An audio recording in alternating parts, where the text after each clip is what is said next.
Punjabi radio ਜੋ S ਸੁਣ ਰਹੇ ਸਾਰੇ ਸਰੋਤਿਆਂ ਨੂੰ ਬਲਵੰਦਰ ਕੌਰ ਵੱਲੋਂ ਪਿਆਰ ਭਰੀ ਸਤਿ ਸ਼੍ਰੀ ਅਕਾਲ। ਸਰੋਤੇ ਪ੍ਰੋਗਰਾਮ ਖਬਰ ਤੇ ਨਜ਼ਰ, ਜਿਸ ਦੇ ਵਿੱਚ ਹੋਣਗੇ ਸਾਡੇ ਨਾਵਲ ਤੇਜਪਾਲ ਜੀ ਦੱਸਣਗੇ ਭਾਰਤ ਵਿੱਚ ਪੰਜਾਬ ਦੇ ਵਿੱਚ ਕੀ ਕੁਛ ਆਲੇ ਦੁਆਲੇ ਵਾਪਰਿਆ।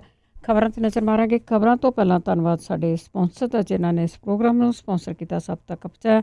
ਖਾਲਸਾ ਇੰਸ਼ੋਰੈਂਸ ਏਜੰਸੀ ਸੈਨੋਜੇ 4082722500 ਜੋ ਹਰ ਇੱਕ ਤਰ੍ਹਾਂ ਦੀ ਇੰਸ਼ੋਰੈਂਸ ਕਰਦੇ ਨੇ। Gurdeep Singh Virdi ਕਲੋਵਸ, Satnam Singh Shergill Salma, Sukhwinder Singh, Jasvir Kaur Fremont, Jarnail Singh ਲੈਨਵਰਡ, Ranveer Singh Rana Bakersfield, Jagtar Singh Anandpuri Fremont, Manjeet Singh ਦੀਵਾਨਾ ਫਰੈਜ਼ਨੋ, ਅਮਰਜੀਤ ਸਿੰਘ ਫਰੈਜ਼ਨੋ। ਬਹੁਤ ਬਹੁਤ ਧੰਨਵਾਦ ਕਰਦੇ ਹਾਂ ਪ੍ਰੋਗਰਾਮ ਨੂੰ ਸਪਾਂਸਰ ਕੀਤਾ, ਸਭ ਤੱਕ ਪਹੁੰਚਾਇਆ। ਸਾਡੇ ਨਾਲ ਜੁੜ ਚੁੱਕੇ ਨੇ ਬਲਤੇਜ ਪੰਨੂ ਜੀ, ਸਤਿ ਸ਼੍ਰੀ ਅਕਾਲ, ਸਵਾਗਤ ਹੈ ਜੀ। ਸਤਿ ਸ਼੍ਰੀ ਅਕਾਲ ਜੀ, ਧੰਨਵਾਦ ਜੀ, ਬਹੁਤ ਮਿਹਰਬਾਨੀ। ਅਤੇ ਜੀ ਗੱਲ ਕਰਦੇ ਹਾਂ ਕਸ਼ਮੀਰੀਆਂ ਦੀ। ਨਾ ਤਾਂ ਉਹਨਾਂ ਦੇ ਖਾਣ ਪੀਣ ਦਾ ਖਿਆਲ ਰੱਖਿਆ ਜਾਂਦਾ, ਨਾ ਉਹਨਾਂ ਦੀਆਂ ਦਵਾਈਆਂ ਦਾ। ਬੇਬਸ ਉਹ ਲੋਕਾਂ ਦੀਆਂ ਜਾਨਾਂ ਜਾ ਰਹੀਆਂ। ਬਿਲਕੁਲ ਜੀ, ਆਪਾਂ ਕੱਲ ਵੀ ਗੱਲ ਕੀਤੀ ਸੀਗੀ ਕਿ ਜਿਹੜੇ ਰਾਜਪਾਲ ਆ, ਹੁਣ ਉਹਨਾਂ ਨੇ ਕਿਹਾ ਕਿ ਪਾਬੰਦੀਆਂ ਜਿਹੜੀਆਂ ਚੁੱਕੀਆਂ ਜਾ ਰਹੀਆਂ ਨੇ, 10 ਤਰੀਕ ਤੋਂ ਉੱਥੇ ਲੋਕ ਜਿਹੜੇ ਜਾ ਸਕਦੇ ਆ। ਅਜੇ ਵੀ ਜਿਹੜੀਆਂ ਇੰਟਰਨੈਟ ਸੇਵਾਵਾਂ ਨੇ ਉਹ ਸ਼ੁਰੂ ਨਹੀਂ ਹੋ ਸਕੀਆਂ। ਜਿਵੇਂ ਜਿਵੇਂ ਸ਼ੁਰੂ ਹੋਣਗੀਆਂ ਉਦੋਂ ਬਾਅਦ ਉੱਥੋਂ ਕੀ ਕੁਛ ਜਿਹੜਾ ਜੀ ਉਹ ਨਿਕਲ ਕੇ ਸਾਹਮਣੇ ਆਉਣਾ, ਇਹਨੂੰ ਲੈ ਕੇ ਕਈ ਤਰ੍ਹਾਂ ਦੀਆਂ ਕਿਆਸ ਰਾਈਆਂ ਜਿਹੜੀਆਂ ਦੀ ਉਹ ਲੱਗੀ ਜਾਂਦੀਆਂ ਨੇ। ਪਰ ਇਹ ਵੀ ਆ ਕਿ ਵਿਸ਼ਵ ਭਰ ਦੇ ਵਿੱਚ ਜਿੰਨੀ ਸਪੋਰਟ ਜਿਹੜੀ ਜਿਹੋ ਜਿਹੀ ਸਪੋਰਟ ਮਿਲਣੀ ਚਾਹੀਦੀ ਸੀ, 2 ਮਹੀਨੇ ਤੋਂ ਉੱਪਰ ਦਾ ਸਮਾਂ ਬੀਤ ਜਾਣ ਤੋਂ ਬਾਅਦ ਵੀ ਜਿਹੜੀ ਹੈ ਜੀ ਇਸ ਤਰ੍ਹਾਂ ਦੀ ਸਪੋਰਟ ਨਹੀਂ ਮਿਲੀ। ਇਹ ਕਿਹਾ ਜਾ ਰਿਹਾ ਜੀ ਕਿ ਇੱਕ ਔਰਤ ਜਿਹੜੀ ਕਿ ਘਰੇ ਖਾਣਾ ਬਣਾ ਰਹੀ ਸੀ ਤਾਂ ਉਹਦਾ ਮੁੰਡਾ ਉਹਦੇ ਕੋਲੇ ਆਇਆ, ਜਿਹਨੇ ਕਿਹਾ ਕਿ ਉਹਨੂੰ ਸੱਪ ਨੇ ਜਿਹੜਾ ਜੀ ਉਹ ਡੰਗ ਲਿਆ। ਪਰ ਕਸ਼ਮੀਰ ਦੇ ਵਿੱਚ ਨੈਟਵਰਕ ਜਿਹੜਾ ਜੀ ਉਹ ਜਾਮ ਹੋਣ ਕਰਕੇ ਐਂਬੂਲੈਂਸ ਨਹੀਂ ਉਹ ਸੱਦ ਸਕੀ, ਔਰ ਉਹਦੇ 22 ਸਾਲਾਂ ਦੇ ਬੇਟੇ ਨੂੰ ਜਾਨ ਬਚਾਉਣ ਦੇ ਵਾਸਤੇ ਜ਼ਹਿਰ ਦਾ ਤੋੜ ਲੱਭਣ ਦੇ ਵਾਸਤੇ 16 ਘੰਟੇ ਲੱਗ ਗਏ। ਤੇ ਔਰਤ ਦੀਆਂ ਲੱਤਾਂ ਸੁੱਜ ਗਈਆਂ, ਬੇਹੋਸ਼ ਹੋ ਗਈ, ਪਰ ਉਹ ਆਪਣੇ ਪੁੱਤ ਨੂੰ ਜਿਹੜੀ ਸੀ ਉਹ ਬਚਾ ਨਹੀਂ ਸਕੀ। ਇੱਕ ਜਿਹੜੀ ਰਿਪੋਰਟ ਹੈ ਜੀ ਉਹ ਕਹਿੰਦੀ ਹੈ ਕਿ ਡਾਕਟਰਾਂ ਦਾ ਕਹਿਣਾ ਹੈ ਕਿ ਜਿਹੜਾ ਨੈਟਵਰਕ ਆ ਇਹ ਬੰਦ ਹੋਣ ਕਰਕੇ ਪਿਛਲੇ 2 ਮਹੀਨਿਆਂ ਦੇ ਵਿੱਚ ਬਹੁਤ ਸਾਰੀਆਂ ਜਾਨਾਂ ਜਾ ਚੁੱਕੀਆਂ ਨੇ। ਆਨਲਾਈਨ ਦਵਾਈ ਜਿਹੜੀ ਉਹ ਮੰਗਵਾਉਣ ਵਾਲੇ ਕੈਂਸਰ ਦੇ ਜਿਹੜੇ ਮਰੀਜ਼ ਨੇ ਉਹ ਕੋਈ ਆਰਡਰ ਆਪਣਾ ਜਿਹੜਾ ਜੀ ਆਨਲਾਈਨ ਨਹੀਂ ਬੁੱਕ ਕਰਵਾ ਸਕੇ। ਮੋਬਾਈਲ ਸੇਵਾਵਾਂ ਬੰਦ ਹੋਣ ਕਰਕੇ ਡਾਕਟਰ ਉਹਨਾਂ ਦੇ ਨਾਲ ਗੱਲ ਨਹੀਂ ਕਰ ਸਕਦੇ। ਜ਼ਿੰਦਗੀ ਤੇ ਮੌਤ ਦੀ ਲੜਾਈ ਦੇ ਵਿੱਚ ਡਾਕਟਰੀ ਸਲਾਹ ਤੱਕ ਜਿਹੜੀ ਜੀ ਉਹ ਲੋਕ ਨਹੀਂ ਜਿਹੜਾ ਉਹ ਲੈ ਸਕੇ। ਬਹੁਤੇ ਕਸ਼ਮੀਰੀਆਂ ਦੇ ਘਰਾਂ ਦੇ ਵਿੱਚ ਲੈਂਡਲਾਈਨ ਟੈਲੀਫੋਨ ਨਾ ਹੋਣ ਕਰਕੇ ਉਹ ਡਾਕਟਰੀ ਮਦਦ ਤੋਂ ਜਿਹੜੇ ਜੀ ਉਹ ਵਾਂਝੇ ਰਹਿ ਗਏ। ਇੱਕ ਹਸਪੀਟਲ ਦਾ ਡਾਕਟਰ ਜਿਹੜਾ ਜੀ ਉਹ ਇਹ ਦੱਸਦਾ ਹੈ ਕਿ ਐਂਬੂਲੈਂਸ ਦਾ ਪ੍ਰਬੰਧ ਨਾ ਹੋਣ ਕਰਕੇ, ਵੇਲੇ ਸਿਰ ਹਸਪਤਾਲ ਨਾ ਪੁੱਜਣ ਕਰਕੇ ਉਹਦੇ ਜਿਹੜੇ ਸੰਪਰਕ ਵਾਲੇ ਆ, ਉਹ ਕਹਿੰਦਾ ਕਿ ਘੱਟੋ ਘੱਟ 1 ਦਰਜਨ ਜਿਹੜੇ ਉਹਦੇ ਮਰੀਜ਼ ਰਹਿ ਚੁੱਕੇ ਆ, ਉਹ ਲੋਕ ਮਾਰੇ ਜਾ ਚੁੱਕੇ ਆ। ਇਹਦੇ ਵਿੱਚੋਂ ਬਹੁਤੇ ਜਿਹੜੇ ਜੀ ਉਹ ਦਿਲ ਦੀਆਂ ਬਿਮਾਰੀਆਂ ਤੋਂ ਪੀੜਤ ਸਨ। ਸਰਕਾਰਾਂ ਜਿਹੜੀਆਂ ਜੀ ਉਹ ਦਾਅਵੇ ਕਰੀ ਜਾਂਦੀਆਂ ਨੇ ਕਿ ਹਸਪਤਾਲਾਂ ਦੇ ਵਿੱਚ ਆਮ ਵਰਗਾ ਕੰਮ ਹੁੰਦਾ ਹੈ, ਪਰ ਡਾਕਟਰ ਕਹਿੰਦੇ ਆ ਕਿ ਜਿਹੜੀਆਂ ਪੈਰਾਮਿਲਟਰੀ ਫੋਰਸਿਸ ਨੇ ਉਹ ਉਹਨਾਂ ਨੂੰ ਡਰਾਉਂਦੇ ਨੇ। ਕਈ ਡਾਕਟਰਾਂ ਨੇ ਇਸ ਕਰਕੇ ਕੁਝ ਵੀ ਦੱਸਣ ਤੋਂ ਜਿਹੜਾ ਜੀ ਉਹ ਨਾ ਕਰਤੀ, ਕੁਝ ਵੀ ਬੋਲਣ ਤੋਂ ਨਾ ਜਿਹੜੀ ਉਹ ਕਰ ਰਹੇ, ਕਿਉਂਕਿ ਉਹਨਾਂ ਨੂੰ ਇਹ ਲੱਗਦਾ ਹੈ ਕਿ ਉਹਨਾਂ ਨੂੰ ਧਮਕੀ ਦਿੱਤੀ ਗਈ ਆ ਕਿ ਉਹਨਾਂ ਨੂੰ ਨੌਕਰੀਆਂ ਜਿਹੜਾ ਉਹ ਕੱਢ ਦਿੱਤਾ ਜਾਊਗਾ ਜੇ ਕਿਸੇ ਨੇ ਕੋਈ ਗੱਲ ਜਿਹੜੀ ਦੀ ਉਹ ਬਾਹਰ ਕੱਢੀ। ਕਿ ਸਰਕਾਰੀ ਅਧਿਕਾਰੀ ਜਿਹੜਾ ਜੀ ਉਹ ਕਹਿੰਦਾ ਕਿ ਪਾਬੰਦੀਆਂ ਕਰਕੇ ਜਾਨਾਂ ਨਹੀਂ ਗਈਆਂ, ਸਗੋਂ ਉਹਨਾਂ ਦੀਆਂ ਜਾਨਾਂ ਜਿੰਨੀਆਂ ਜਾਨਾਂ ਗਈਆਂ ਨੇ ਉਹਦੇ ਨਾਲੋਂ ਵੱਧ ਜਿਹੜੀਆਂ ਜੀ ਉਹ ਬਚਾ ਲਈਆਂ ਗਈਆਂ। ਇਹ ਸਰਕਾਰੀ ਦਾਅਵੇ ਜਿਹੜੇ ਨੇ ਜੀ। ਪਰ ਐਂਬੂਲੈਂਸ ਜਿਹੜੀ ਆ ਜੀ ਉਹ ਨਾ ਮਿਲਣ ਕਰਕੇ ਬਹੁਤੀਆਂ ਡੈਥ ਜਿਹੜੀਆਂ ਜੀ ਉਹ ਹੋਈਆਂ ਨੇ। ਇਹ ਐਮਰਜੈਂਸੀ ਸਥਿਤੀ ਦੇ ਵਿੱਚ ਜਿਹੜੀਆਂ ਜੀ ਉਹ ਫਸ ਗਏ ਲੋਕ ਜਿਹੜੇ। ਔਰ ਦੂਸਰਾ, ਜਿਵੇਂ ਮੈਂ ਤੁਹਾਨੂੰ ਦੱਸਿਆ ਕਿ ਜਿਹੜੇ ਆਨਲਾਈਨ ਦਵਾਈਆਂ ਮੰਗਵਾਉਂਦੇ ਸੀਗੇ ਜੀ ਉਹ ਮੰਗਵਾ ਨਹੀਂ ਸਕੇ ਜੀ, ਜਿਹਦੇ ਕਰਕੇ ਇਹਨਾਂ ਦੀਆਂ ਮੌਤਾਂ ਹੋਈਆਂ ਨੇ। ਐਗਜ਼ੈਕਟ ਗਿਣਤੀ ਕਿੰਨੀ ਆ ਇਹ ਤਾਂ ਨਹੀਂ ਕੁਝ ਦੱਸਿਆ ਜਾ ਸਕਦਾ, ਪਰ ਜੇ ਇੱਕ ਡਾਕਟਰ ਇੰਨੀ ਗੱਲ ਦੱਸਦਾ ਕਿ ਉਹਦੇ 12 ਮਰੀਜ਼ ਜਿਹੜੇ ਆ ਉਹ ਵਿਚਾਰੇ ਦੁਨੀਆ ਤੋਂ ਤੁਰ ਗਏ ਕਿਉਂਕਿ ਉਹਨਾਂ ਨੂੰ ਦਵਾਈ ਨਹੀਂ ਪਹੁੰਚ ਸਕੀ। ਹੁਣ ਇਹਦੇ ਵਿੱਚ ਕਿੰਨੀਆਂ ਉਹ ਔਰਤਾਂ ਜਿਹੜੀਆਂ ਸ਼ਾਮਲ ਹੋਣਗੀਆਂ ਜਿਹੜੀਆਂ ਪ੍ਰੈਗਨੈਂਟ ਸਨ ਜੀ, ਜਿਨ੍ਹਾਂ ਦੇ ਜਿਹੜਾ ਜੀ ਬੱਚੇ ਨੂੰ ਜਨਮ ਜਿਨ੍ਹਾਂ ਦੇਣਾ ਸੀਗਾ, ਇਹਨਾਂ ਸਮੇਂ ਦੇ ਦੌਰਾਨ ਜਿਨ੍ਹਾਂ ਨੇ ਜਨਮ ਦਿੱਤਾ ਉਹਨਾਂ ਨੂੰ ਡਾਕਟਰੀ ਸਹਾਇਤਾ ਮਿਲੀ ਹੋਊਗੀ ਜਾਂ ਨਹੀਂ, ਕਿੱਥੋਂ ਮਿਲਣੀ ਸੀਗੀ। ਜਿਹੜਾ ਨਵਾਂ ਜਨਮਿਆ ਬੱਚਾ ਉਹਨੂੰ ਕੀ ਡਾਕਟਰੀ ਸਹਾਇਤਾ ਮਿਲੀ ਹੋਊਗੀ। ਬਜ਼ੁਰਗ ਜਿਵੇਂ ਕੁਝ ਆਨਲਾਈਨ ਮੰਗਾਉਂਦੇ ਨੇ, ਕੁਝ ਜਿਹੜੇ ਆਨਲਾਈਨ ਨਹੀਂ ਵੀ ਮੰਗਾਉਂਦੇ, ਜਿਨ੍ਹਾਂ ਨੂੰ ਬਾਰ-ਬਾਰ ਡਾਕਟਰ ਕੋਲੇ ਹਸਪੀਟਲ ਜਾਣਾ ਪੈਂਦਾ, ਉਹਨਾਂ ਦੇ ਕੀ ਹਾਲਾਤ ਜਿਹੜੇ ਜੀ ਉਹ ਬਣੇ ਹੋਣਗੇ। ਇਸ ਤੋਂ ਅੰਦਾਜ਼ਾ ਜਿਹੜਾ ਜੀ ਉਹ ਸਿੱਧੇ ਲਾਇਆ ਜਾ ਸਕਦਾ।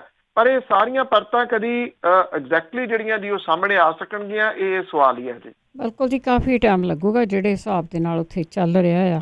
ਲੋਕਾਂ ਦੀ ਕੋਈ ਸਾਰ ਨਹੀਂ ਲਈ ਜਾਂਦੀ। ਤਾਂ ਅੱਗੇ ਰਫਾਲ ਜਹਾਜ਼ ਦੀ ਜੇ ਗੱਲ ਕਰਦੇ ਹਾਂ, ਉਹ ਇੱਕ ਜਹਾਜ਼ ਭਾਰਤ ਨੂੰ ਮਿਲਿਆ ਜਿਸ ਦੀ ਉਹਨਾਂ ਨੇ ਸ਼ੁਰੂਆਤ ਨਾਰੀਅਲ ਤੋੜਿਆ, ਟਿੱਕੇ ਬਿੰਦੇ ਲਾਏ।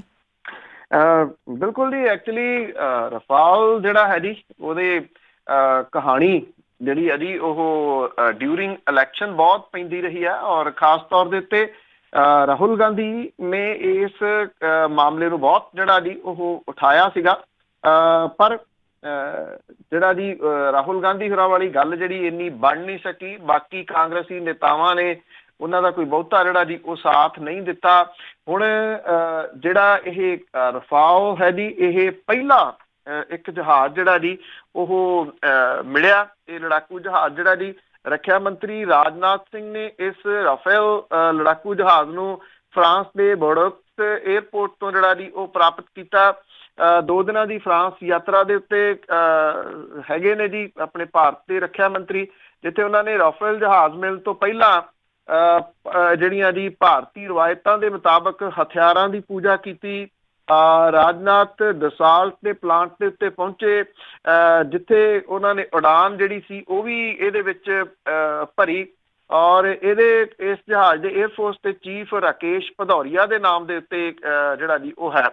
ਔਰ ਇੱਥੇ ਇਹਦੇ ਉੱਤੇ ਜਿਹੜਾ ਸੀਗਾ ਜੀ ਲਾ ਕੇ ਜਿਹੜਾ ਚੰਦਨ ਸੀ ਉਹ ਲਾਇਆ ਗਿਆ। ਫਿਰ ਉਹਦੇ ਉੱਤੇ ਜਿਹੜਾ ਸੀਗਾ ਨਾਰੀਅਲ ਰੱਖਿਆ ਗਿਆ। ਨਾਰੀਅਲ ਰੱਖ ਕੇ ਇਹਦੀ ਪੂਜਾ ਜਿਹੜੀ ਹੈ ਜੀ ਉਹ ਕੀਤੀ ਗਈ। ਜਿਹੜੇ ਫੁੱਲ ਸੀਗੇ ਔਰ 2 ਨਿੰਬੂ ਜਿਹੜੇ ਆ ਇਹਦੇ ਟਾਇਰਾਂ ਦੇ ਮੂਹਰੇ ਜਿਹੜੇ ਜੀ ਉਹ ਦਿੱਤੇ ਗਏ। ਇਹ ਕਿਹਾ ਗਿਆ ਕਿ ਇਹ ਪੂਜਾ ਜਿਹੜੀ ਹੈ ਜੀ ਉਹ ਗਈ ਆ। ਵੈਸੇ ਇਹ ਆਪਣੇ ਆਪ ਦੇ ਵਿੱਚ ਥੋੜਾ ਸਵਾਲ ਹੀ ਹੈ ਜੀ ਕਿ ਜਿਹੜੇ ਨਿੰਬੂ ਵਗੈਰਾ ਨੇ, ਕਿਉਂਕਿ ਜੇ ਉਹਦੇ ਨਾਲ ਜਿਹੜਾ ਜੀ ਇਹ ਸਾਰਾ ਕੁਝ ਠੀਕ ਹੋਣਾ ਤਾਂ ਫਿਰ ਇਹਨੂੰ ਇਹ ਕਿਵੇਂ ਗਿਣਿਆ ਜਾਵੇ ਕਿ ਇਹ ਲੇਟੈਸਟ ਟੈਕਨੋਲੋਜੀ ਦੇ ਨਾਲ ਜਿਹੜਾ ਜੀ ਉਹ ਲੈਸ ਹੈ। ਇਹ 2 ਚੀਜ਼ਾਂ ਆਪਸ ਦੇ ਵਿੱਚ ਜਿਹੜੀਆਂ ਜੀ ਉਹ ਮਿਲਦੀਆਂ ਨਹੀਂ। ਹਾਲਾਂਕਿ ਜਿਹੜਾ ਜੀ ਇਹਨਾਂ ਨੂੰ ਪ੍ਰਚਾਰਿਆ ਬਹੁਤ ਜਾ ਰਿਹਾ। ਇਹਦੀਆਂ ਜਿਹੜੀਆਂ ਫੋਟੋਆਂ ਨੇ ਉਹ ਜਿਹੜੀ ਨਿਊਜ਼ ਏਜੰਸੀ ANI ਆ ਉਹਨੇ ਕੁਝ ਸਮਾਂ ਪਹਿਲਾਂ ਜਿਹੜੀਆਂ ਜੀ ਉਹ ਜਾਰੀ ਕੀਤੀਆਂ ਨੇ, ਨਾਰੀਅਲ ਦੀਆਂ ਤੇ ਨਿੰਬੂਆਂ ਦੀਆਂ।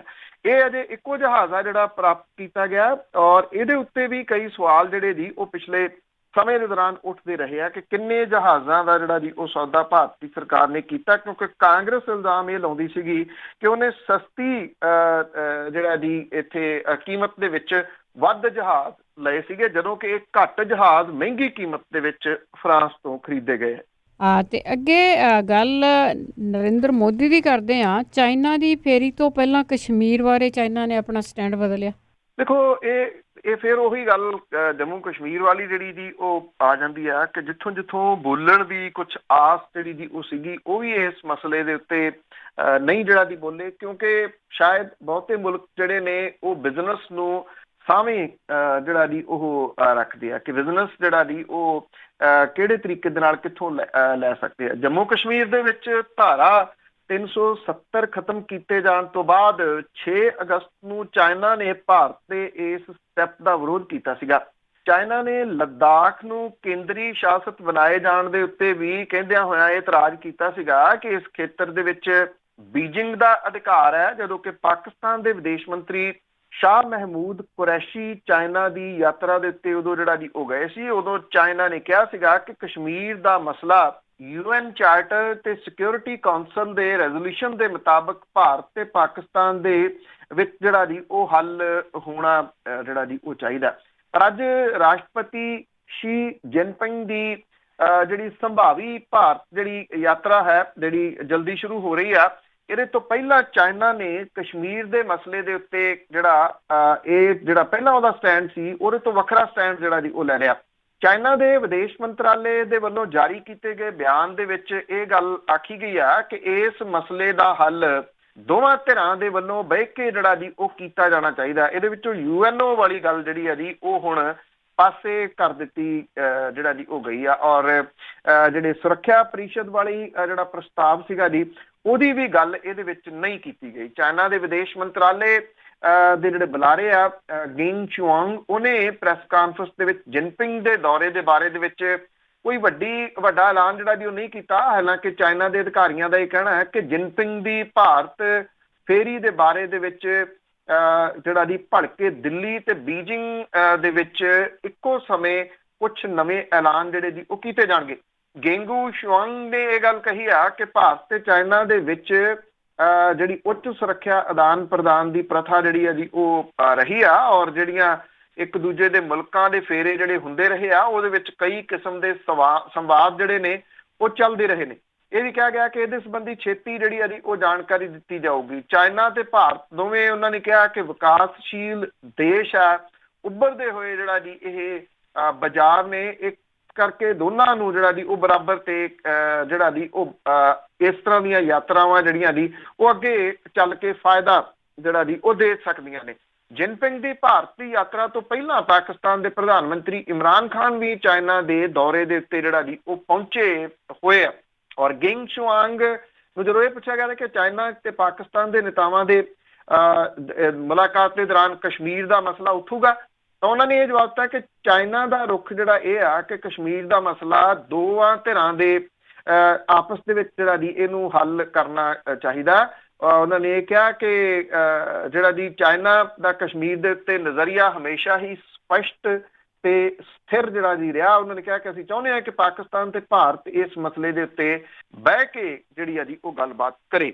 ਹੁਣ ਇੱਥੇ ਇਹ ਜਿਹੜਾ ਜੀ ਨਹੀਂ ਭੁੱਲਣਾ ਚਾਹੀਦਾ ਕਿ ਚਾਈਨਾ ਦਾ ਬਹੁਤ ਵੱਡਾ ਵਪਾਰ ਜਿਹੜਾ ਜੀ ਉਹ ਭਾਰਤ ਦੇ ਨਾਲ ਹੈ, ਔਰ ਚਾਈਨਾ ਜਿਹੜਾ ਕਿ ਵਿਸ਼ਵ ਦੇ ਵਿੱਚ ਵਪਾਰੀ ਦੇ ਵਜੋਂ ਪਿਛਲੇ ਸਮੇਂ ਤੋਂ ਜਿਹੜਾ ਜੀ ਉਹ ਉੱਭਰਿਆ, ਔਰ ਉਹ ਆਪਣੇ ਵਪਾਰ ਦੇ ਜਗ੍ਹਾ ਦੇ ਉੱਤੇ ਉਹਨੂੰ ਕਿਸੇ ਵੀ ਤਰ੍ਹਾਂ ਉਹਨੂੰ ਦਾਅ ਦੇ ਉੱਤੇ ਨਹੀਂ ਲਾਉਂਦਾ, ਔਰ ਉਹਦਾ ਕੰਮ ਜਿਹੜਾ ਜੀ ਉਹ ਵਪਾਰ ਕਰਨਾ ਉਹਨੂੰ ਇਉਂ ਲੱਗਦਾ ਹੈ ਕਿ ਜੇ ਉਹ ਪਾਕਿਸਤਾਨ ਵਾਲੇ ਮਸਲੇ ਦੇ ਉੱਤੇ ਜਾਂ ਜੰਮੂ ਕਸ਼ਮੀਰ ਵਾਲੇ ਮਸਲੇ ਦੇ ਉੱਤੇ ਕੋਈ ਸਖਤ ਸਟੈਂਡ ਜਿਹੜਾ ਜੀ ਉਹ ਲਈ ਰੱਖਦਾ ਹੈ ਤੇ ਇਹਦਾ ਅਸਰ ਜਿਹੜਾ ਭਾਰਤ ਤੇ ਚਾਈਨਾ ਦੇ ਵਿਚਾਲੇ ਅਰਬਾਂ ਖਰਬਾਂ ਰੁਪਈਏ ਦੇ ਹੁੰਦੇ ਵਪਾਰ ਦੇ ਉੱਤੇ ਜਿਹੜਾ ਜੀ ਅਸਰ ਪੈ ਸਕਦਾ, ਜਿਹਦੇ ਕਰਕੇ ਉਹਨੇ ਇਹ ਬਿਲਕੁਲ ਯੂ ਟਰਨ ਜਿਹੜਾ ਇਸ ਵੇਲੇ ਲੈ ਲਿਆ। ਲੋਕਾਂ ਦੀਆਂ ਜ਼ਿੰਦਗੀਆਂ ਦਾ ਕਿਸੇ ਨੂੰ ਵੀ ਫਿਕਰ ਨਹੀਂ, ਦੇਖ ਲਓ। ਤੇ ਅੱਗੇ ਪੰਜਾਬ ਦੀ ਗੱਲ ਕਰਦੇ ਹਾਂ। ਵੈਸੇ ਨਸ਼ਾ ਬਹੁਤ ਦੇਰ ਤੋਂ ਆ, ਪਰ ਇਸ ਨੂੰ ਇੱਕ ਤਮਾਸ਼ਾ ਬਣਾ ਲਿਆ ਪੋਲੀਟੀਸ਼ੀਅਨਾਂ ਨੇ। ਕੋਈ ਕਹਿੰਦਾ ਹੈਗਾ ਆ, ਕਦੀ ਕਹਿੰਦੇ ਕੋਈ ਹੈ ਨਹੀਂ ਗਾ, ਪਰ ਲੋਕ ਬਹੁਤ ਇਸ ਦੇ ਵਿੱਚ ਫਸੇ ਹੋਏ ਆ। ਕਈ ਤਾਂ ਨਸ਼ਾ ਛੱਡਣਾ ਵੀ ਚਾਹੁੰਦੇ ਆ। ਬਿਲਕੁਲ ਜੀ, ਐਕਚੁਅਲੀ ਛੱਡਣਾ ਤਾਂ ਜੇ ਸੱਚੀ ਪੁੱਛੋ ਤਾਂ ਪਹਿਲੀ ਤਾਂ ਗੱਲ ਵੀ ਉਹਦੇ ਤੇ ਲੱਗਣਾ ਕੌਣ ਜਿਹੜਾ ਜੀ ਉਹ ਚਾਹੁੰਦਾ ਹੈ, ਕਿਉਂਕਿ ਜਿਸ ਤਰੀਕੇ ਦੇ ਨਾਲ ਜਿੰਨਾ ਨਸ਼ਾ ਜਿਹੜਾ ਜੀ ਉਹ ਈਜ਼ੀ ਅਵੇਲੇਬਲ ਹੋ ਗਿਆ, ਇਹਦੇ ਉੱਤੇ ਜਿਹੜੀਆਂ ਜੀ ਚੱਲਦੀਆਂ ਰਹੀਆਂ ਸਿਆਸਤ ਜਿਹੜੀ ਜੀ ਉਹ ਹੁੰਦੀ ਰਹੀ। ਪਿਛਲੀ ਸਰਕਾਰ ਜਿਹੜੀ ਇਹ ਕਹਿੰਦੀ ਸੀ ਨਸ਼ਾ ਹੈ ਨਹੀਂ ਗਾ, ਹੁਣ ਵਾਲੀ ਜਿਹੜੀ ਜੀ ਉਹ ਕਹਿੰਦੀ ਅਸੀਂ ਲਾਕੀ ਤੋੜ ਕੇ ਜਿਹੜਾ ਜੀ ਉਹ ਰੱਖ ਦਿੱਤਾ। ਪਰ ਜਿਹੜੇ ਦੂਜੇ ਪਾਸੇ ਜਿਹੜੀ ਗੱਲ ਕਰੀਏ ਤਾਂ ਨਸ਼ਾ ਜਿੰਨਾ ਈਜ਼ੀ ਅਵੇਲੇਬਲ ਇਸ ਵੇਲੇ ਆ, ਔਰ ਜਿੰਨੀਆਂ ਖਾਸ ਤੌਰ ਦੇ ਉੱਤੇ ਜਿਹੜੀ ਪੁਲਿਸ ਵਾਲਿਆਂ ਦੀ ਕੁਛ ਇੱਕ ਦੀ ਜਿਹੜੀ ਸ਼ਮੂਲੀਅਤ ਆ ਇਹਦੇ ਵਿੱਚ ਨਜ਼ਰ ਆਉਂਦੀ ਆ, ਉਹ ਅੰਕੜੇ ਜਿਹੜੇ ਆ ਜੀ ਬਿਲਕੁਲ ਡਿਫਰੈਂਟ ਤਰੀਕੇ ਦੇ ਜਿਹੜੇ ਜੀ ਉਹ ਕਹਿੰਦੀ ਆ ਕਿ ਨਸ਼ਾ ਜਿਹੜਾ ਅੱਗੇ ਨਾਲੋਂ ਵੀ ਈਜ਼ੀ ਅਵੇਲੇਬਲ ਹੋ ਗਿਆ। ਨਸ਼ੇ ਦੀ ਓਵਰਡੋਜ਼ ਦੇ ਨਾਲ ਹੋ ਰਹੀਆਂ ਮੌਤਾਂ ਦੀ ਜਿਹੜੀ ਗਿਣਤੀ ਆ ਉਹ ਘਟੀ ਨਹੀਂ, ਬਲਕਿ ਉਸੇ ਹੀ ਤਰੀਕੇ ਦੇ ਨਾਲ ਜਿਹੜੀ ਆ ਜੀ ਉਹ ਜਾਰੀ ਆ। ਔਰ ਇਸ ਮਸਲੇ ਦੇ ਉੱਤੇ ਸਰਕਾਰ ਦੀ ਸਮੇਂ-ਸਮੇਂ ਦੇ ਉੱਤੇ ਕਿਰਕਰੀ ਜਿਹੜੀ ਹੈ ਜੀ ਉਹ ਜ਼ਰੂਰ ਹੁੰਦੀ ਹੈ। ਹੁਣ ਵੈਸੇ ਜਿਹੜੇ ਕਾਂਗਰਸੀ ਨੇ ਜਾਂ ਜਿਹੜੇ ਮੁੱਖ ਮੰਤਰੀ ਨੇ ਉਹਨਾਂ ਨੇ ਨਸ਼ੇ ਦੀ ਕਹਾਣੀ ਪਾਉਣੀ ਬਹੁਤੀ ਜਿਹੜੀ ਜੀ ਉਹ ਛੱਡ ਦਿੱਤੀ ਹੈ। ਹੁਣ ਇਹ ਕਿਹਾ ਜਾ ਰਿਹਾ ਕਿ ਜਿਹੜੇ ਪੰਜਾਬ ਸਰਕਾਰ ਦੇ ਵੱਲੋਂ ਚਲਾਏ ਜਾਂਦੇ ਓਟ ਕਲੀਨਿਕ ਤੇ ਨਸ਼ਾ ਛਡਾਊ ਸੈਂਟਰ ਨੇ, ਇਹਨਾਂ ਦੇ ਵਿੱਚ ਕੋਈ 3.25 ਲੱਖ ਨਸ਼ਾ ਪੀੜਤ ਜਿਹੜੇ ਜੀ ਉਹ ਇਲਾਜ ਕਰਵਾ ਰਹੇ ਆ। ਵੈਸੇ ਇੱਥੋਂ ਤੁਸੀਂ ਇਹ ਵੀ ਦੇਖ ਸਕਦੇ ਹੋ ਕਿ ਇਹ ਐਡੀ ਵੱਡੀ ਜਿਹੜੀ ਆ ਦੀ ਗਿਣਤੀ ਆ ਜਿਹੜੀ ਕਿ ਪੰਜਾਬ ਦੇ ਵਿੱਚ ਨਸ਼ਿਆਂ ਦੀ ਸਮੱਸਿਆ ਵੱਲ ਨੂੰ ਸਿੱਧਾ ਇਸ਼ਾਰਾ ਕਰਦੀ ਹੈ ਕਿ ਜੇ 3.25 ਲੱਖ ਪੰਜਾਬ ਸਰਕਾਰ ਦੇ ਓਟ ਕਲੀਨਿਕਾਂ ਤੇ ਨਸ਼ਾ ਛਡਾਊ ਸੈਂਟਰਾਂ ਦੇ ਵਿੱਚ ਇਲਾਜ ਕਰਵਾ ਰਹੇ ਆ, ਤੇ ਜਿਹੜੇ ਪ੍ਰਾਈਵੇਟ ਖੁੱਲੇ ਹੋਏ ਨੇ ਖੁੰਬਾਂ ਵਾਂਗੂ ਥਾਂ ਦੇ ਉੱਤੇ, ਜਿਨ੍ਹਾਂ ਤੇ ਕਈ ਵਾਰੀ ਛਾਪੇਮਾਰੀ ਵੀ ਜਿਹੜੀ ਆ ਉਹ ਹੁੰਦੀ ਆ, ਔਰ ਉੱਥੋਂ ਜਿਹੜੇ ਮਰੀਜ਼ ਆ ਉਹ ਫੜੇ ਜਾਂਦੇ ਆ, ਜਿਨ੍ਹਾਂ ਦੀ ਕੁੱਟਮਾਰ ਇਹ ਕਰਦੇ ਆ। ਜੇ ਉਹ ਸਾਰੀ ਗਿਣਤੀ ਕਰ ਲਈ ਜਾਵੇ ਕਿ ਇਹ ਅੰਕੜਾ ਜਿਹੜਾ ਜੀ ਬਹੁਤ ਹੈਰਾਨੀਜਨਕ ਹੋ ਸਕਦਾ। ਸਰਕਾਰ ਜਿਹੜੀ ਆ ਉਹ 35 ਨਸ਼ਾ ਛਡਾਊ ਸੈਂਟਰ ਚਲਾ ਰਹੀ ਆ, ਔਰ ਸੂਬੇ ਦੇ ਵਿੱਚ ਪ੍ਰਾਈਵੇਟ ਨਸ਼ਾ ਛਡਾਊ ਕੇਂਦਰਾਂ ਦੀ ਗਿਣਤੀ 96 ਆ। ਇਹ 96 ਉਹ ਆ ਜਿਹੜੇ ਕਿ ਸਰਕਾਰ ਦੇ ਕੋਲੇ ਰਜਿਸਟਰਡ ਆ। ਇਹਨਾਂ ਦੇ ਵਿੱਚੋਂ ਜਿਹੜੇ ਪੰਜਾਬ ਦੇ ਵਿੱਚ ਨਸ਼ਾ ਛਡਾਊ ਸੈਂਟਰ ਚੱਲਦੇ ਆ ਜੀ, ਇਹਨਾਂ ਦੇ ਵਿੱਚੋਂ ਮੈਕਸੀਮਮ ਉਹ ਨੇ ਜਿਹੜੇ ਪੰਜਾਬ ਸਰਕਾਰ ਦੇ ਕੋਲੇ ਰਜਿਸਟਰਡ ਨਹੀਂ। ਲੋਕਾਂ ਨੇ ਆਪਣੇ ਤੌਰ ਦੇ ਉੱਤੇ ਇੱਕ ਧੰਦੇ ਵਾਂਗੂ ਜਿਹੜਾ ਜੀ ਇਹ ਖੋਲੇ ਹੋਏ ਆ। ਇਹ ਜਿਹੜੇ 96 ਪ੍ਰਾਈਵੇਟ ਨੇ ਜੀ ਜਾਂ ਜਿਹੜੇ ਸਰਕਾਰੀ ਨੇ, ਇਹਨਾਂ ਦੇ ਵਿੱਚ ਜਿਹੜਾ ਜੀ 1,72,530 ਜਿਹੜੇ ਨੇ ਉਹ ਨਸ਼ਾ ਕਰਨ ਵਾਲੇ ਰਜਿਸਟਰਡ ਨੇ, ਜਿਹਦੇ ਵਿੱਚੋਂ 1,17,000 ਦੇ ਕਰੀਬ ਜਿਹੜੇ ਉਹ ਦੁਬਾਰਾ ਇਲਾਜ ਦੇ ਵਾਸਤੇ ਆਏ ਆ। ਜਿਹੜੇ ਸਰਕਾਰ ਦੇ ਓਟ ਕਲੀਨਿਕ ਤੇ ਸਰਕਾਰੀ ਨਸ਼ਾ ਛਡਾਊ ਕੇਂਦਰਾਂ ਦੀ ਇਲਾਜ ਪ੍ਰਣਾਲੀ ਜਿਹੜੀ ਆ ਜੀ ਟੇਕ ਹੋਮ ਡੋਜ਼ ਸਰਵਿਸ ਦੀ ਸ਼ੁਰੂਆਤ ਜਿਹੜੀ ਦੀ ਉਹ ਤਿਆਰ ਕੀਤੀ ਗਈ ਆ, ਜਿਹੜੀ ਕਿ ਨਸ਼ਾ ਛਡਾਊ ਪ੍ਰੋਗਰਾਮ ਦੇ ਅਧੀਨ ਜਿਹੜੀ ਉਹ ਮੁਫਤ ਹੋਊਗੀ। ਸਰਕਾਰ ਕਹਿੰਦੀ ਹੈ ਕਿ 1.5 ਸਾਲ ਦੇ ਮੁਕੰਮਲ ਇਲਾਜ ਦੇ ਕੋਰਸ ਦੇ ਵਾਸਤੇ ਕਈ ਮਰੀਜ਼ਾਂ ਨੂੰ ਰੋਜ਼ ਓਟ ਕਲੀਨਿਕਾਂ ਦੇ ਵਿੱਚ ਆਉਣਾ ਮੁਸ਼ਕਲ ਹੁੰਦਾ ਹੈ। ਇਹਦੇ ਲਈ ਨਸ਼ਾ ਛਡਾਊ ਪ੍ਰੋਗਰਾਮਾਂ ਦੇ ਅਧੀਨ ਚਲਾਈਆਂ ਜਿਹੜੀਆਂ ਸਹੂਲਤਾਂ ਨੇ ਉਹ ਪ੍ਰਭਾਵਿਤ ਹੁੰਦੀਆਂ ਨੇ। ਇਹ ਵੀ ਕਿਹਾ ਜਾ ਰਿਹਾ ਕਿ ਓਟ ਕਲੀਨਿਕਾਂ ਦੀ ਫਾਰਮੇਸੀ ਤੋਂ ਬੁਪਰੀਨੋਰਫਿਨ ਜਿਹੜੀ ਨੈਲੋਕਸਿਨ ਦੀਆਂ 10 ਗੋਲੀਆਂ ਦਾ ਪੱਤਾ 60 ਰੁਪਏ ਦੇ ਵਿੱਚ ਜਿਹੜਾ ਜੀ ਉਹ ਮਿਲੂਗਾ, ਜਿਹੜਾ ਕਿ ਨਸ਼ਾ ਛਡਾਊ ਕੇਂਦਰਾਂ ਤੋਂ ਮਿਲਣ ਵਾਲੀ ਦਵਾਈ ਤੋਂ 10 ਗੁਣਾ ਜਿਹੜਾ ਜੀ ਉਹ ਸਸਤਾ ਹੈ। ਐਕਚੁਅਲੀ ਕੀ ਆ ਜੀ, ਇਹ ਸਰਕਾਰੀ ਦਾਅਵੇ ਨੇ ਇਹ ਜਿਹੜੇ ਓਟ ਕਲੀਨਿਕਾਂ ਦੇ ਤੇ ਨਸ਼ਾ ਛਡਾਊ ਸੈਂਟਰਾਂ ਦੇ। ਇਹ ਕਿਹਾ ਜਾਂਦਾ ਹੈ ਕਿਉਂਕਿ ਮੈਂ ਆਪ ਜਿਹੜਾ ਜੀ ਦੇਖਿਆ ਪਟਿਆਲੇ ਦੇ ਵਿੱਚ ਜਿਹੜਾ ਨਸ਼ਾ ਛਡਾਊ ਸੈਂਟਰ ਆ, ਉੱਥੇ ਸਵੇਰੇ 7 ਵਜੇ ਜਿਹੜੇ ਨਸ਼ਾ ਕਰਨ ਵਾਲੇ ਆ ਉਹਨਾਂ ਦੀ ਲਾਈਨ ਲੱਗਦੀ ਆ। ਨਸ਼ਾ ਕਰਨ ਵਾਲਿਆਂ ਨੂੰ ਵਾਰੀ-ਵਾਰੀ ਸਿਰ ਉਹਨਾਂ ਦੇ ਮੂੰਹ ਦੇ ਅੰਦਰ ਜਿਹੜੀ ਗੋਲੀ ਰੱਖੀ ਜਾਂਦੀ ਆ। ਉਹਨਾਂ ਨੂੰ ਗੋਲੀ ਇਸ ਕਰਕੇ ਨਹੀਂ ਦਿੱਤੀ ਜਾਂਦੀ ਵੀ ਜੇ ਜ਼ਿਆਦੀਆਂ ਗੋਲੀਆਂ ਦੇ ਦਿੱਤੀਆਂ ਤੇ ਉਹ ਜ਼ਿਆਦਾ ਫਿਰ ਨਸ਼ਾ ਕਰਨਾ ਜਿਹੜਾ ਜੀ ਉਹਨੂੰ ਨਸ਼ੇ ਦੇ ਤੌਰ ਦੇ ਉੱਤੇ ਲੈਣਾ ਸ਼ੁਰੂ ਕਰ ਦੇਣਗੇ। ਇਹਨਾਂ ਕਲੀਨਿਕਾਂ ਦੇ ਬਾਹਰ ਜਿਹੜੇ ਇਹ ਸਰਕਾਰੀ ਨੇ ਉੱਥੇ ਇਹ ਵੀ ਤਮਾਸ਼ਾ ਹੁੰਦਾ ਜਿਹੜਾ ਜੀ ਉਹ ਵੇਖਿਆ ਜਾ ਸਕਦਾ ਹੈ ਕਿ ਜਦੋਂ ਕੋਈ ਜਿਹੜਾ ਨਸ਼ਾ ਕਰਨ ਵਾਲਾ ਅੰਦਰ ਜਾਂਦਾ ਉਹ ਆਪਣੇ ਮੂੰਹ 'ਚ ਗੋਲੀ ਪਾ ਲੈਂਦਾ, ਉਹਨੂੰ ਪੂਰਾ ਚੂਸਦਾ ਨਹੀਂ ਬਲਕਿ ਝੱਟ ਦੇਣੀ ਬਾਹਰ ਲਿਆ ਕੇ ਆ ਕੇ ਕੱਢ ਲੈਂਦਾ ਤੇ ਫਿਰ ਉਹਨੂੰ ਜਿਹੜਾ ਜੀ ਪਾਣੀ ਦੇ ਵਿੱਚ ਘੋਲ ਕੇ ਥੋੜੇ ਦੇ ਵਿੱਚ ਤੇ ਫਿਰ ਉਹਨੂੰ ਇੰਜੈਕਟ ਕਰਦਾ ਆਪਣੇ ਜਿਹੜਾ ਜੀ। ਇਹ ਵੀ ਕਿਹਾ ਜਾਂਦਾ ਹੈ ਕਿ ਜਿਹੜੇ ਇਹ ਨਸ਼ਾ ਛਡਾਊ ਸੈਂਟਰ ਨੇ ਜਿੱਥੇ ਗੋਲੀ ਇਉਂ ਲਾਈਨ ਬਣਾ ਕੇ ਜਿਹੜੀ ਦਿੱਤੀ ਜਾਂਦੀ ਆ, ਉੱਥੇ ਕੰਮ ਕਰਦੇ ਜਿਹੜੇ ਵਿਅਕਤੀ ਨੇ ਉਹ ਮਿਲ ਮਿਲਾ ਕੇ ਜਾਂ ਕੁਝ ਪੈਸੇ ਲੈ ਕੇ ਵੱਧ ਗੋਲੀਆਂ ਵੀ ਜਿਹੜੀਆਂ ਉਹ ਦਿੰਦੇ ਨੇ। ਔਰ ਇਹ ਕਿਹਾ ਜਾਂਦਾ ਹੈ ਕਿ ਜਿਹੜੇ ਇਹ ਨਸ਼ਾ ਛਡਾਊ ਸੈਂਟਰ ਨੇ ਇਹ ਦਾਅਵੇ ਸਰਕਾਰੀ ਭਾਵੇਂ ਜੋ ਮਰਜ਼ੀ ਜਿਹੜਾ ਜੀ ਕਰੇ ਜਾਣ, ਜਿਹੜਾ ਇਹਦੇ ਵਿੱਚ ਇੱਕ ਪੱਖ ਦੇਖਣ ਵਾਲਾ ਇਹ ਆ ਕਿ 1,72,530 ਰਜਿਸਟਰਡ ਨੇ। ਕਹਿੰਦੇ ਇਹਦੇ ਵਿੱਚੋਂ 1,16,533 ਦੁਬਾਰਾ ਇਲਾਜ ਲਈ ਆ ਕੇ, ਜੇ ਇਹ ਇਲਾਜ ਜਿਹੜਾ ਜੀ ਪ੍ਰੋਪਰ ਹੋ ਰਿਹਾ ਹੁੰਦਾ ਤੇ ਏਡੀ ਵੱਡੀ ਗਿਣਤੀ ਦੇ ਵਿੱਚ ਉਹ ਦੁਬਾਰਾ ਕਿਉਂ ਆਉਂਦੇ?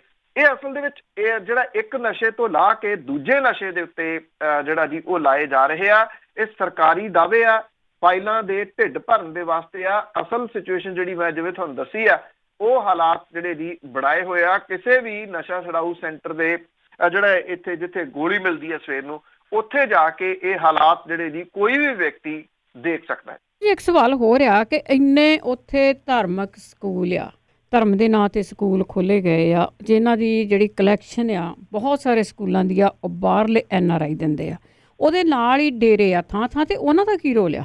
ਨਾ ਜੀ ਨਾ, ਉਹ ਇਸ ਪਾਸੇ ਕੁਝ ਵੀ ਨਹੀਂ ਜਿਹੜਾ ਜੀ। ਕਦੀ ਕਿਸੇ ਡੇਰੇ ਵਾਲੇ ਨੂੰ ਤੀ ਨਸ਼ਾ ਛਡਾਊ ਕੋਈ ਕੈਂਪ ਲਾਉਂਦਿਆਂ ਹੋਇਆਂ ਜਾਂ ਜਿਹੜੇ ਨਸ਼ਾ ਕਰਨ ਵਾਲੇ ਨੇ ਉਹਨਾਂ ਨੂੰ ਆਪਣੇ ਉੱਥੇ ਰੱਖ ਕੇ ਕੋਈ ਅਕਲ ਦੀ ਗੱਲ ਦੱਸਦਿਆਂ ਹੋਇਆਂ ਜਾਂ ਕਿਸੇ ਜਿਹੜੇ ਪ੍ਰੋਫੈਸ਼ਨਲ ਨੇ ਉਹਨਾਂ ਤੋਂ ਮਦਦ ਦਵਾਉਂਦਿਆਂ ਹੋਇਆਂ ਸੁਣਿਆ ਜੀ ਕਿਸੇ ਨੇ? ਨਹੀਂ ਸੁਣਿਆ। ਉਹਦਾ ਕਾਰਨ ਜਿਹੜਾ ਜੀ ਇਹ ਆ ਜਿਹੜਾ ਵੱਡਾ ਕਿ ਉਹ ਇਸ ਪਾਸੇ ਵੱਲ ਨੂੰ ਤੁਰੇ ਹੀ ਨਹੀਂ। ਦੇਖੋ, ਜੇ ਧਾਰਮਿਕ ਸਥਾਨਾਂ ਦਾ ਜਿਨ੍ਹਾਂ ਦਾ ਤੁਸੀਂ ਜ਼ਿਕਰ ਕਰ ਰਹੇ ਹੋ ਉਹਨਾਂ ਦੇ ਵੱਲੋਂ ਜਿਹੜੇ ਉਹ ਦਾਅਵਾ ਕਰਦੇ ਆ ਕਿ ਉਹ ਜਿਹੜਾ ਧਰਮ ਦਾ ਪ੍ਰਚਾਰ ਕਰਦੇ ਆ, ਜਿੰਨੇ ਡੇਰੇ ਨੇ ਜਿੰਨੇ ਉਹ ਦਾਅਵੇ ਕਰਦੇ ਆ ਕਿ ਉਹਨਾਂ ਦੇ ਡੇਰੇ ਨੂੰ ਕਿੰਨੇ ਕਿੰਨੇ ਮੰਨਣ ਵਾਲੇ ਨੇ, ਉਹ ਦਾਅਵੇ ਗਿਣਤੀ ਮਿਣਤੀ ਵਾਲੇ ਤਾਂ ਕਰਕੇ ਕਰਦੇ ਆ ਜੀ ਕਿ ਵੋਟ ਬੈਂਕ ਉਹਨਾਂ ਦਾ ਜਿਹੜਾ ਜੀ ਉਹ ਕਾਇਮ ਰਹੇ। ਜੇ ਇਹ ਲੋਕ ਧਰਮ ਦੀ ਗੱਲ ਜਿਹੜੀ ਜੀ ਇਹਨਾਂ ਨੇ ਸੁਣੀ ਹੁੰਦੀ ਤੇ ਫਿਰ ਕੀ ਇਹ ਸੋਚਿਆ ਜਾ ਸਕਦਾ ਸੀਗਾ ਕਿ ਪੰਜਾਬ ਦੇ ਵਿੱਚ ਕਦੀ ਇੰਨਾ ਨਸ਼ਾ ਜਿਹੜਾ ਜੀ ਉਹ ਖਿੱਲਰ ਜਾਂਦਾ? ਇੱਥੇ ਇੱਕ ਗੱਲ ਹੋਰ ਵੀ ਤੁਸੀਂ ਨਾ ਜਿਹੜੀ ਜੀ ਉਹ ਭੁੱਲੋ ਕਿ ਪਿਛਲੇ ਦਿਨੀ ਜਦੋਂ STF ਦਾ ਮੁਕਾਬਲਾ ਹੋਇਆ ਸੀਗਾ ਇੱਥੇ ਜੰਡਿਆਲਾ ਗੁਰੂ ਦੇ ਕੋਲੇ, ਜਿਹੜੇ ਵਿਅਕਤੀ ਨੇ ਉੱਥੇ ਖੁਦਕੁਸ਼ੀ ਕਰ ਲਈ ਸੀਗੀ, ਬਾਬਾ ਜਿਹੜਾ ਬਣਿਆ ਹੋਇਆ ਸੀਗਾ ਜੀ, ਉਹਦਾ ਡੇਰਾ ਵਾਵਾ ਉੱਥੇ ਜਿਹੜਾ ਜੀ ਉਹ ਫੇਮਸ ਹੈ। ਔਰ ਉਹ ਇਹ ਕਿਹਾ ਜਾਂਦਾ ਹੈ ਕਿ ਉਹਨੇ ਡੇਰਾ ਜ਼ਰੂਰ ਖੋਲ੍ਹਿਆ ਹੋਇਆ ਸੀ ਪਰ ਅਸਲ ਦੇ ਵਿੱਚ ਉਹ ਨਸ਼ੇ ਦੀ ਸਮਗਲਿੰਗ ਦੇ ਵਿੱਚ ਜਿਹੜਾ ਜੀ ਸੀਗਾ। ਮੈਂ ਨਹੀਂ ਕਹਿੰਦਾ ਕਿ ਸਾਰੇ ਡੇਰੇ ਵਾਲੇ ਜਿਹੜੇ ਨੇ ਉਹ ਇਦਾਂ ਦਾ ਕੰਮ ਕਰਦੇ ਹੋਣਗੇ, ਪਰ ਇਦਾਂ ਦਾ ਕੰਮ ਵੀ ਇਹਨਾਂ ਡੇਰਿਆਂ ਦੀ ਆੜ ਦੇ ਵਿੱਚ ਹੋ ਰਿਹਾ ਜੀ। ਉਹ ਬਹੁਤ ਕੁਛ ਰਿਹਾ। ਇੱਕ ਪਾਸੇ ਤਾਂ ਆਪਾਂ ਇਹ ਪੂਰੀ ਗਿਣਤੀ ਨਹੀਂ ਹੋਗੀ ਜਿਹੜੀ 3.25 ਲੱਖ ਤੁਸੀਂ ਦੱਸੀ ਆ, ਬਹੁਤ ਸਾਰੇ ਲੋਕ ਆ ਉਹ ਲਗਾ ਵੀ ਜਾਂਦੇ ਆ। ਤੇ ਉਸ ਤੋਂ ਬਾਅਦ ਜੇ ਗੱਲ ਕਰੀਏ 48,000 ਬੱਚੇ ਜਿਹੜੇ ਸਟੂਡੈਂਟ ਬਣ ਕੇ ਬਾਹਰ ਪੜ੍ਹਨ ਆਏ ਜਾਂ ਪੜ੍ਹਨ ਦੇ ਬਹਾਨੇ ਬਾਹਰ ਨਿਕਲੇ ਆ ਪੰਜਾਬ ਤੋਂ। ਐਕਚੁਅਲੀ ਜੀ ਇਹ ਜਿਹੜਾ international general of research and analytical review ਆ ਜਿਹੜਾ ਕਿ ਇਹ Overseas migration of students from Punjab ਇਹ ਨਾਂ ਦੀ ਇੱਕ ਰਿਪੋਰਟ ਜਿਹੜੀ ਲੰਮੀ ਚੌੜੀ ਛਪੀ ਆ। ਜੇ ਤੁਸੀਂ ਪਿੱਛੇ ਜਾਓ, ਦਹਾਕਾ ਪਿੱਛੇ ਚਲੇ ਜਾਓ, ਤਾਂ ਉਦੋਂ ਮੈਨੂੰ ਯਾਦ ਹੈ ਇੱਕ ਵਾਰੀ ਇੱਕ ਰਿਪੋਰਟ ਆਈ ਸੀਗੀ ਕਿ 2000 ਕਰੋੜ ਰੁਪਈਆ ਮਹੀਨੇ ਦਾ ਜਿਹੜੇ ਪ੍ਰਵਾਸੀ ਪੰਜਾਬੀ ਨੇ ਉਹ ਪੰਜਾਬ ਨੂੰ ਭੇਜਦੇ ਆ, ਮਤਲਬ ਕਿ 24,000 ਕਰੋੜ ਰੁਪਈਆ ਸਾਲ ਦਾ। ਅੱਜ ਹਾਲਾਤ ਜਿਹੜੇ ਆ ਜੀ ਉਹ ਇਹ ਬਣੇ ਹੋਏ ਆ ਕਿ ਪਿਛਲੇ ਜਿਹੜੇ ਇਹ ਵਿਦਿਆਰਥੀ ਨੇ ਇਹ ਪਿਛਲੇ ਕੁਝ ਸਾਲਾਂ ਦੇ ਦੌਰਾਨ ਵੱਡੀ ਗਿਣਤੀ ਦੇ ਵਿੱਚ ਵਿਦੇਸ਼ਾਂ ਵੱਲ ਨੂੰ ਜਿਹੜਾ ਆਉਣੇ ਸ਼ੁਰੂ ਹੋਏ ਆ। ਸਭ ਤੋਂ ਜਿਹੜਾ ਜੀ ਜ਼ਿਆਦਾ ਜਿਹੜਾ ਡੈਸਟੀਨੇਸ਼ਨ ਹੈ ਇਹਨਾਂ ਦਾ ਉਹ ਕੈਨੇਡਾ ਹੈ। ਬਾਕੀ ਥਾਵਾਂ ਦੇ ਉੱਤੇ ਵੀ ਜਾ ਰਹੇ ਆ, ਕੈਨੇਡਾ, ਅਮਰੀਕਾ, ਆਸਟ੍ਰੇਲੀਆ ਅੱਜ ਕੱਲ੍ਹ ਜਿਹੜਾ ਥੋੜ੍ਹਾ ਜਿਹਾ ਤੁਸੀਂ ਕਹਿ ਲਓ ਕਿ ਸਖਤ ਹੋ ਗਿਆ। ਕੈਨੇਡਾ ਦੇ ਬ੍ਰਿਟਿਸ਼ ਕੋਲੰਬੀਆ ਦੇ ਸਰੀ, ਡੈਲਟਾ, ਵੈਨਕੂਵਰ, ਇੱਥੇ ਬਰੈਂਪਟਨ, ਟੋਰਾਂਟੋ ਦੇ ਨੇੜੇ ਤੇੜੇ ਹਰ ਜਗ੍ਹਾ ਦੇ ਉੱਤੇ ਤੁਹਾਨੂੰ ਦੂਸਰਾ ਤੀਸਰਾ ਵਿਅਕਤੀ ਜਿਹੜਾ ਜੀ ਉਹ ਮਿਲ ਜਾਂਦਾ ਜਿਹੜਾ ਕਿ ਇੰਟਰਨੈਸ਼ਨਲ ਸਟੂਡੈਂਟ ਹੈ, ਔਰ ਇਹਦੇ ਵਿੱਚ ਬਹੁਤ ਵੱਡੀ ਗਿਣਤੀ ਪੰਜਾਬੀਆਂ ਦੀ ਆ।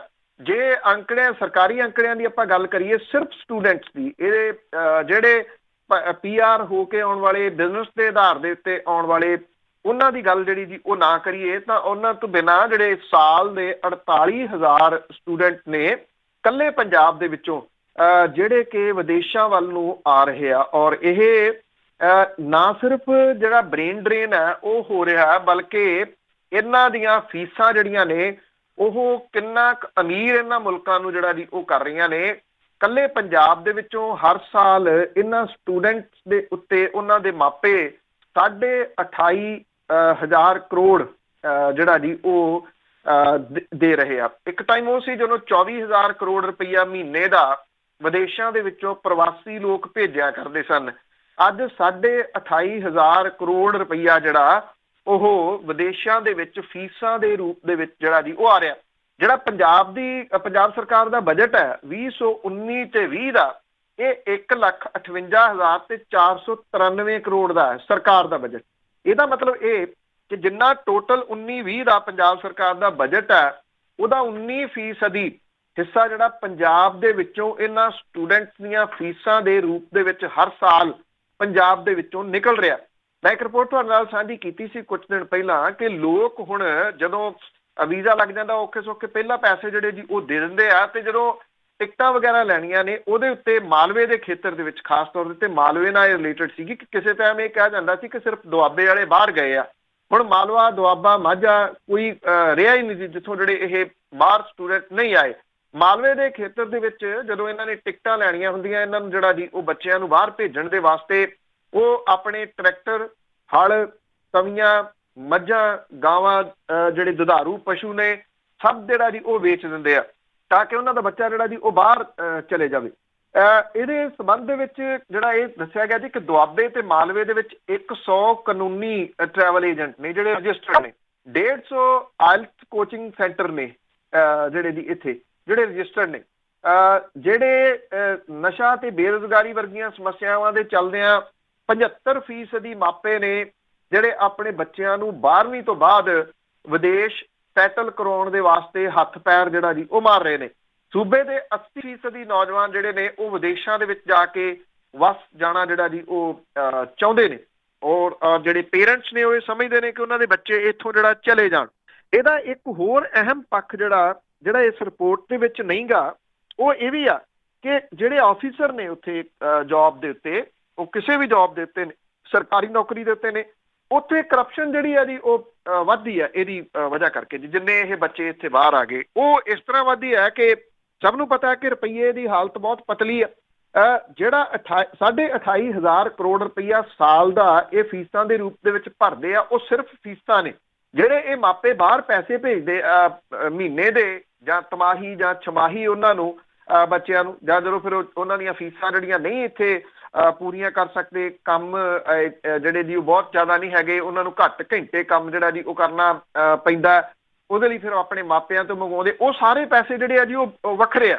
ਜਦੋਂ ਇਹ ਲੋਕ ਆਪਣੇ ਬੱਚਿਆਂ ਨੂੰ ਜਿਹੜੇ ਪੈਸੇ ਭੇਜਦੇ ਆ ਤਾਂ ਉਹਦੇ ਵਿੱਚ ਰਿਸ਼ਵਤ ਜਿਹੜੀ ਜੀ ਉਹ ਜ਼ਿਆਦਾ ਫਿਰ ਲੈਂਦੇ। ਇੱਕ ਬੱਚਾ ਜਿਹੜਾ ਜੀ ਉਹ ਸੈਟਲ ਕਰਨਾ ਤੇ ਉਹਨੂੰ ਫੀਸ ਜਿਹੜੀ ਆ ਜੀ ਉਹ ਭੇਜਣੀ ਆ, ਇਹ ਵੀ ਇੱਕ ਵੱਡਾ ਫੈਕਟ ਜਿਹੜਾ ਜੀ ਉਹ ਕਿਹਾ ਜਾ ਸਕਦਾ। ਹੁਣ ਸਵਾਲ ਜਿਹੜਾ ਜੀ ਉਹ ਇਹ ਆ ਕਿ ਬ੍ਰੇਨ ਡਰੇਨ ਦੇ ਨਾਲ ਮਨੀ ਡਰੇਨ ਜਿਹੜੀ ਜੀ ਉਹ ਹੋ ਰਹੀ ਹੈ। ਜਿੰਨੀ ਤੇਜ਼ੀ ਦੇ ਨਾਲ ਹੋ ਰਹੀ ਹੈ, ਜੇ ਸਿੱਧੇ ਦੀ ਝਾਤ ਜਿਹੜੀ ਜੀ ਉਹ ਮਾਰੀਏ, ਜੇ ਸਟੂਡੈਂਟ ਇਸੇ ਤਰੀਕੇ ਦੇ ਨਾਲ ਜਿਹੜਾ ਜੀ ਉਹ ਆਉਂਦੇ ਰਹਿੰਦੇ ਆ, ਖੁੱਲੇ ਰਹਿੰਦੇ ਆ ਇਹ ਮੁਲਕ, ਤਾਂ ਕਿਹਾ ਜਾ ਸਕਦਾ ਹੈ ਕਿ ਅਗਲੇ ਮੈਕਸੀਮਮ 10 ਸਾਲਾਂ ਦੇ ਵਿੱਚ ਜਿਹੜੇ ਪੰਜਾਬੀ ਨੇ ਉਹ ਪੰਜਾਬ ਦੇ ਵਿੱਚ ਲੱਭਣੇ ਲਗਭਗ ਦੁਰਲੱਭ ਹੋ ਜਾਣਗੇ। ਸਹੀ ਗੱਲ ਹੈ ਜੀ, ਇਸ ਤਰ੍ਹਾਂ ਹੀ ਹੋਊਗਾ। ਤਾਂ ਅੱਗੇ ਆਪਾਂ ਗੰਢਿਆਂ ਦੀਆਂ ਕੀਮਤਾਂ ਪਤਾ ਹੈ ਵੀ ਬਹੁਤ ਚੜ੍ਹੀਆਂ ਹੋਈਆਂ, ਅਤੇ ਪਰ ਹੁਣ ਜਿਹੜੇ ਬੰਦਿਆਂ ਦੀ ਜਾਨ ਦੀ ਕੀਮਤ ਆ ਗੰਢਿਆਂ ਨਾਲੋਂ ਘੱਟ ਹੋਈ। ਇੱਕ ਟਰੱਕ ਡਰਾਈਵਰ ਨੂੰ ਗੋਲੀ ਮਾਰ ਕੇ ਮਾਰਿਆ ਅਤੇ ਗੰਢਿਆਂ ਦਾ ਟਰੱਕ ਲੁੱਟਿਆ। ਵੈਸੇ ਕਦੀ ਕਿਸੇ ਨੇ ਸੋਚਿਆ ਸੀਗਾ ਕਿ ਕਿੰਨੀ ਕਿ ਇਹ ਮਹਿੰਗੀ ਚੀਜ਼ ਹੋਊਗੀ, ਜਿਹਨੂੰ ਪੁਲਿਸ ਦੀ ਸਿਕਿਉਰਿਟੀ ਦੀ ਲੋੜ ਜਿਹੜੀ ਜੀ ਉਹ ਸ਼ਾਇਦ ਪੈ ਜੂਗੀ ਆਉਂਦੇ ਦਿਨਾਂ ਦੇ ਦੌਰਾਨ। ਇਹ ਬਠਿੰਡੇ ਦੇ ਨੇੜੇ ਦੀ ਵਾਰਦਾਤ ਜਿਹੜੀ ਜੀ ਉਹ ਦੱਸੀ ਜਾ ਰਹੀ ਆ। ਤੜਕੇ ਦੀ ਇਹ ਵਾਰਦਾਤ ਹੈ।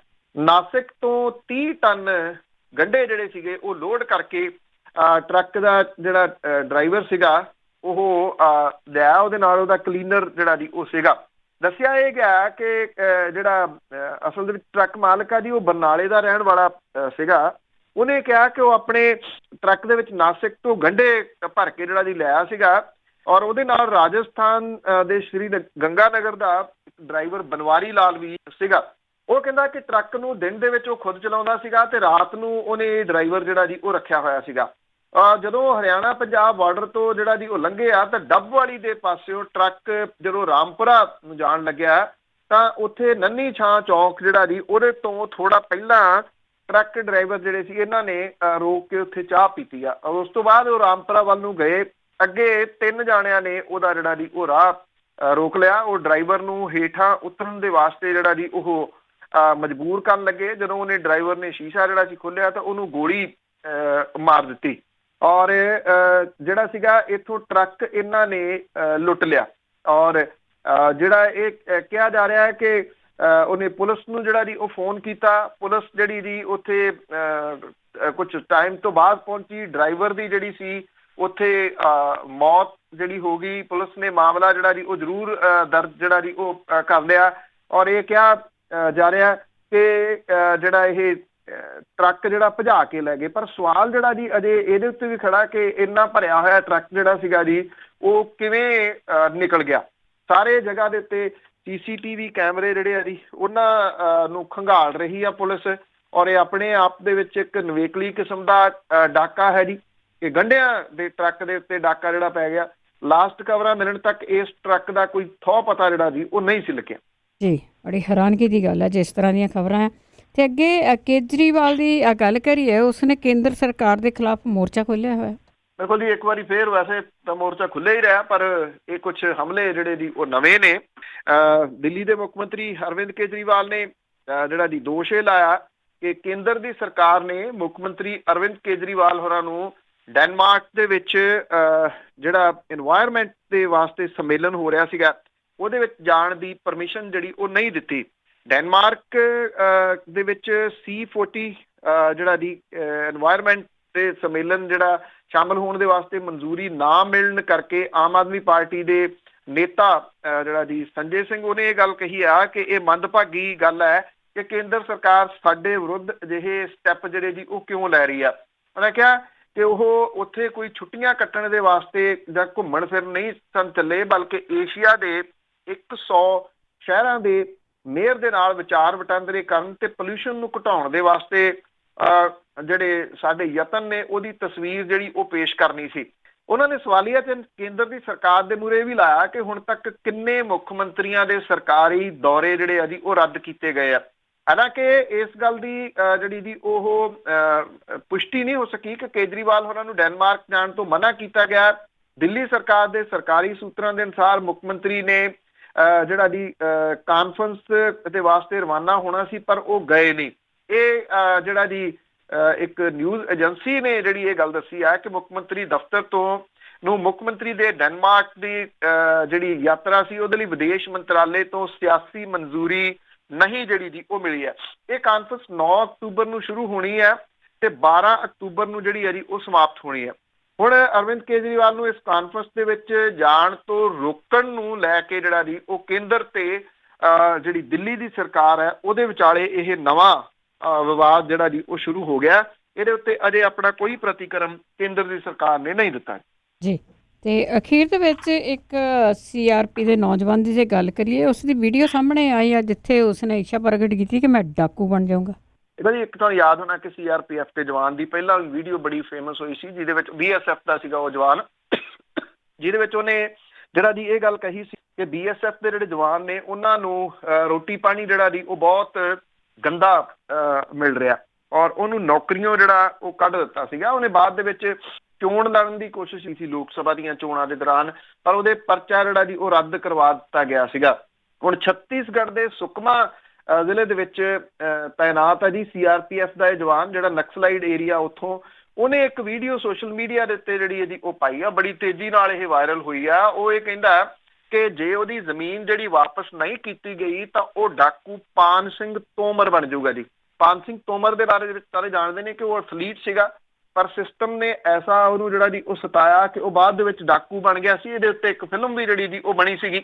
ਉੱਤਰ ਪ੍ਰਦੇਸ਼ ਦੇ ਰਹਿਣ ਵਾਲੇ ਇਸ CRPF ਦੇ ਜਿਹੜਾ ਸਿਪਾਹੀ ਆ, ਉਹਨੇ ਕਿਹਾ ਕਿ ਰਿਸ਼ਤੇਦਾਰਾਂ ਨੇ ਉਹਦੀ ਜ਼ਮੀਨ ਦੇ ਉੱਤੇ ਕਬਜ਼ਾ ਕਰ ਲਿਆ ਤੇ ਉਹਨੂੰ ਜਾਨੋਂ ਮਾਰਨ ਦੀ ਧਮਕੀ ਜਿਹੜੀ ਜੀ ਉਹਦੇ ਰਿਸ਼ਤੇਦਾਰ ਦੇ ਰਹੇ ਆ। ਉਹ ਇਹ ਵੀ ਕਹਿੰਦਾ ਕਿ ਉਹਦਾ ਜਿਹੜਾ ਚਾਚਾ ਹੈ ਉਹ ਸਿਆਸਤ ਦੇ ਵਿੱਚ ਹੈ ਔਰ ਸਿਆਸਤ ਦੇ ਵਿੱਚ ਹੋਣ ਕਰਕੇ ਉਹਦੇ ਚਾਚੇ ਦੇ ਉੱਤੇ ਤੇ ਬਾਕੀ ਪਰਿਵਾਰ ਦੇ ਉੱਤੇ ਦੀ ਪੁਲਿਸ ਕਿਸੇ ਕਿਸਮ ਦੀ ਕੋਈ ਕਾਰਵਾਈ ਜਿਹੜੀ ਜੀ ਉਹ ਨਹੀਂ ਕਰ ਰਹੀ। ਉਹ ਕਹਿੰਦਾ ਕਿ ਰਾਜਨੀਤਿਕ ਤੌਰ ਦੇ ਉੱਤੇ ਉਹਦੀ ਕੋਈ ਅਪਰੋਚ ਨਹੀਂ ਹੈਗੀ, ਇਸ ਕਰਕੇ ਉਹਦੀ ਜਾਨ ਨੂੰ ਵੀ ਖਤਰਾ ਹੈ ਤੇ ਉਹਦੀ ਜ਼ਮੀਨ ਨੂੰ ਵੀ ਜਿਹੜਾ ਜੀ ਉਹ ਖਤਰਾ ਹੈ। ਤੋ ਇਹ ਪਾਨ ਸਿੰਘ ਤੋਮਰ ਬਣਦਾ ਜਾਂ ਨਹੀਂ ਬਣਦਾ, ਪਰ ਇੰਨਾ ਜ਼ਰੂਰ ਹੈ ਜੀ ਕਿ ਜਵਾਨਾਂ ਦੇ ਨਾਂ ਦੇ ਉੱਤੇ ਹੁੰਦੀ ਸਿਆਸਤ, ਉਹਨਾਂ ਦੇ ਨਾਂ ਦੇ ਉੱਤੇ ਜਿੱਤੀਆਂ ਜਾਂਦੀਆਂ ਚੋਣਾਂ ਜਿਹੜੀਆਂ ਜੀ ਉਹ ਸਾਈਡ ਦੇ ਉੱਤੇ ਨੇ, ਪਰ ਉਹਨਾਂ ਦੀਆਂ ਮੁਸ਼ਕਲਾਂ ਇੰਨੀਆਂ ਵੱਡੀਆਂ ਨੇ ਕਿ ਉਹਨਾਂ ਨੂੰ ਅਜਿਹੀਆਂ ਵੀਡੀਓ ਤੱਕ ਵਾਇਰਲ ਕਰਨੀਆਂ ਪੈ ਰਹੀਆਂ। ਹੈਰਾਨਗੀ ਦੀ ਗੱਲ ਆ। ਬਹੁਤ ਬਹੁਤ ਧੰਨਵਾਦ ਬਲਤੇਜ ਪੰਨੂ ਜੀ। ਮਿਹਰਬਾਨੀ ਜੀ, ਧੰਨਵਾਦ ਜੀ, ਸਤਿ ਸ਼੍ਰੀ ਅਕਾਲ। ਸਤਿ ਸ਼੍ਰੀ ਅਕਾਲ ਜੀ। ਤੇ ਸਰੋਤੇ ਇਹ ਸਨ ਬਲਤੇਜ ਪੰਨੂ ਜੋ ਸਾਡੇ ਨਾਲ ਜੁੜਦੇ ਨੇ, ਕਰਦੇ ਨੇ ਖਬਰਾਂ। ਇਸੇ ਦੇ ਨਾਲ ਸਾਡਾ ਅੱਜ ਦਾ ਬੁਲਟਨ ਇੱਥੇ ਸਮਾਪਤ। ਬਲਵਿੰਦਰ ਕੌਰ ਵੱਲੋਂ ਆਪ ਸਭ ਨੂੰ ਪਿਆਰ ਭਰੀ ਸਤਿ ਸ਼੍ਰੀ ਅਕਾਲ।